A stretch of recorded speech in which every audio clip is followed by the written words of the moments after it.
வாலிபர்களுடைய பொறுப்பு அவங்களோட வாலிபத்தை பாதுகாக்கிறது, மற்றவர்களுடைய பொறுப்பு அவர்களுக்கு வழிகாட்டுறது, அவர்களை பாதுகாக்கிறது. எங்கட வாலிபர்களுடைய ஹாலாத் எப்படி இருக்குது? எங்கட வாலிபர்களை பற்றி சந்தோஷப்படக்கூடிய நிலைமை இருக்கிறா? பெற்றோர்களுக்கு உங்களோட பிள்ளைகளை பற்றி சந்தோஷம் இருக்கிறா? நான் ஆண் வாலிபர்களை மட்டும் சொல்லல, வீட்டில் இருக்கக்கூடிய இளம் யுவதிகள் அந்த பெண் பிள்ளைகளை பற்றியும் பேசுகிறேன். உங்களோட பிள்ளைகளை பற்றி உங்களுக்கு திருப்தி இருக்கிறா?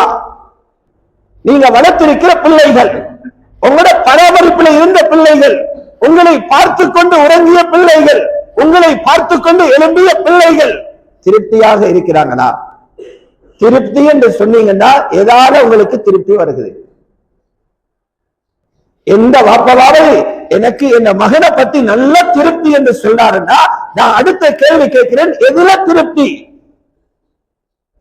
அந்த மகனுடைய உடுப்பில திருப்தியா, அல்லது மகனுடைய படிப்பில திருப்தியா, அல்லது மகன் சம்பாதிக்கிறதுல திருப்தியா, அல்லது மகன் எங்களையோ உங்களுக்கு காசு கொண்டு வந்து தாராரே அதனால உங்களுக்கு திருப்தியா, அல்லது உங்களோட மகன் தீனில திருப்தியா?